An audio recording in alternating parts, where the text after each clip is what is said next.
नमस्कार, доброе утро। меня зовут अंकित। मेरा नाम अंकित है और रूस को जानने के बारे में या रूस के बारे में जो भी जानने वाली एक और वीडियो में आपका स्वागत है। आज हम ईरान और रूस के बीच जो रिसेंटली डील साइन हुई है जिसमें ईरान को एक ट्रांजिट हब बनाया जाएगा। मतलब रूस से जो गैस है वो ईरान में आएगी और ईरान के थ्रू जो रूस है दुनिया भर को बेचेगा या दुनिया भर नहीं सही एशिया और अफ्रीका के जो देशों में एक्सपोर्ट करना चाहता है वो करेगा। तो वीडियो बढ़ने से पहले एक बार मैप देख लेते हैं।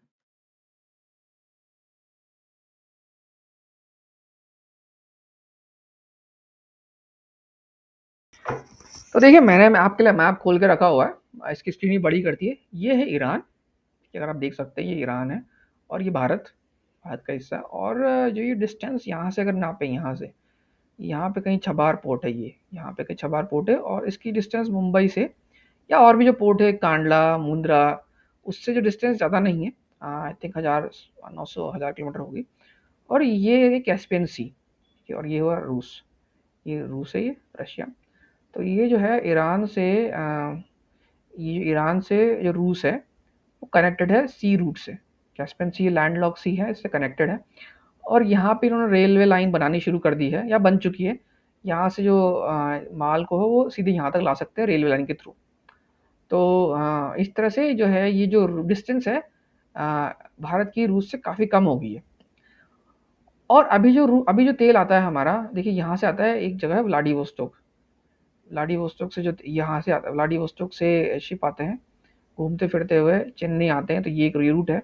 और काफ़ी जो लंबा रूट एक और होता है जो सेंट पीटर्सबर्ग, यहाँ पे भी ऑयल एंड गैस की टर्मिनल है वो। तो ये जो शिप है वो यहाँ से घूमते हैं, सॉरी, यहाँ से घूमते हुए इधर से डेनमार्क का जो सी है, डेनमार्क स्ट्रेट, यहाँ से घूमते हुए इधर से लंबा रूट लेते हुए फिर यहाँ से आते हैं, फिर सुएज कैनाल होके यहाँ पे आते हैं।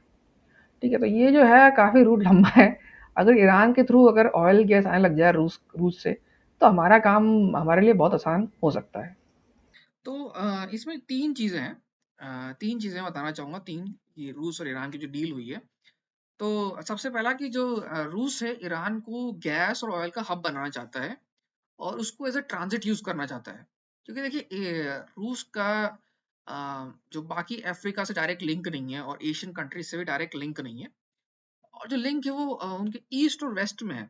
तो वो दोनों रूट थोड़े लंबे से हैं, क्योंकि रूस जो है बहुत लंबा बहुत बड़ा कंट्री है। तो जो लिंक है, तो ईरान के थ्रू जो कैस्पियन सी है उसके थ्रू ईरान के साथ इनका सी सी लिंक है।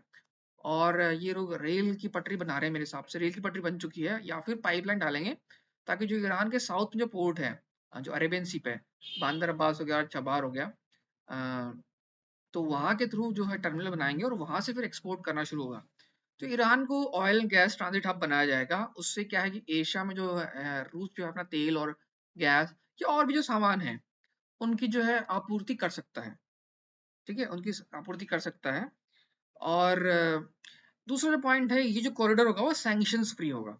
ठीक है, जैसे जो भी और जो रूट्स हैं वहाँ पे कहीं ना कहीं दिक्कत हो सकती है, लेकिन यहाँ पे वेस्टर्न गवर्नमेंट सैंक्शंस लगा भी दे तो कोई दिक्कत नहीं, क्योंकि ईरान जो है ऑलरेडी 30 सालों से उस पर सैंक्शंस लगे हुए हैं और रूस पे सैंक्शंस लगने के बावजूद सर्वाइव कर चुका है। तो रूस और ईरान का जो कॉम्बिनेशन है वो सैंक्शन फ्री हो सकता है। और इनको कोई दिक्कत नहीं होगी फ्यूचर में, भाई कितने सैंक्शन लगा कोई फर्क नहीं पड़ने वाला, कोई इंटरफेरेंस नहीं है, कोई एक्सटर्नल इंटरफेरेंस नहीं है। तो ये बहुत फायदेमंद है, ये लोग डिसाइड कर सकते हैं आप किस तरह से कितना कुछ करना है ट्रेड को लेकर, तो ये डिसाइड कर सकते हैं। और जो तीसरा तीसरा जो इम्पोर्टेंट पॉइंट हो सकता है इसके लिए, ये कि इसके थ्रू रशिया जो है एशिया में आ सकता है, एशिया और अफ्रीका में अपनी इन्फ्लुएंस और बढ़ा सकता है।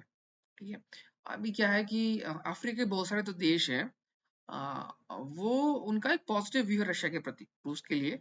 और क्योंकि ये रशिया का एक तरह से डीलिंक हो गया है यूरोप और वेस्टर्न वर्ल्ड से, तो वो और दूसरे मार्केट तलाश कर रहे हैं अपने सामान के लिए या अपने ट्रेड को या डिप्लोमेटिक चीजें बढ़ाने के लिए, कल्चरल लिंक या टूरिज्म, बहुत सारी चीजों के लिए बढ़ा रहे हैं। तो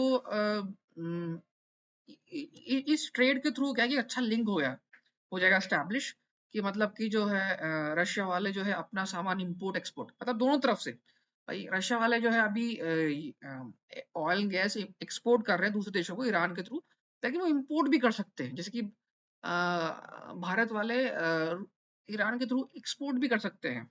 ये सैंक्शन फ्री प्रूफ कॉरिडोर ये भी है। तो इससे क्या है कि रशिया का ट्रेड जो लिंक है अच्छा हो जाएगा बाकी कंट्रीज से, और उसकी डिपेंडेंस जो थी चीन पे और कंट्रीज पे घट सकती है। ये तो उसके लिए, तो ये जो तीन चीजें हैं ये ईरान के लिए ईरान रूस के डील में ये है। और ईरान और रूस का जो रिलेशनशिप है पिछले महीनों से, पिछले 2 साल से काफी अच्छे हो गए हैं। मतलब ऐसा माना जा रहा है कि जो है ईरान को रूस ने एडवांस फाइटर जेट्स दिए हैं, और ईरान ने रूस की मदद की है ड्रोन टेक्नोलॉजी में, या फिर और भी जो मिसाइल टेक्नोलॉजी ईरान ने डेवलप की है पिछले 30 सालों से। तो उससे ईरान रूस का अच्छा पार्टनर हो गया। ये तो बात होगी ईरान और रूस की।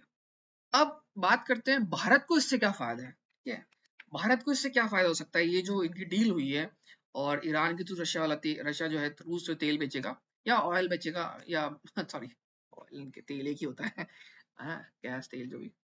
तो इसके चार फायदे हैं। ठीक है, इसके चार फायदे हैं। चार फायदे, सबसे पहला कि भारत को एक सस्ता तेल और गैस की, सस्ता तेल और गैस मिल सकती है। हाँ, क्योंकि अभी जो है जो डिस्टेंस है काफी लंबी है ना। ये रूस से जो तेल गैस आ रही है उसका रूट लंबा है। अगर ईरान के थ्रू आता है तो वो डिस्टेंस घट जाएगी, तो ऑब्वियसली क्रूड जो है सस्ता हो जाएगा, गैस सस्ती हो सकती है। और हमारे पास जो है ऑयल एंड गैस के सोर्सेस नहीं है, तो हमें कहीं ना कहीं बाहर से खरीदना ही है। तो अगर हमें सस्ता मिलेगा तो हम क्यों ना खरीदेंगे। ठीक है, तो हमारा तो अच्छा ऑप्शन है। तो और दूसरा इम्पोर्टेंट ये है कि एक लॉन्ग टर्म प्रेडिक्टेबिलिटी हो जाएगी।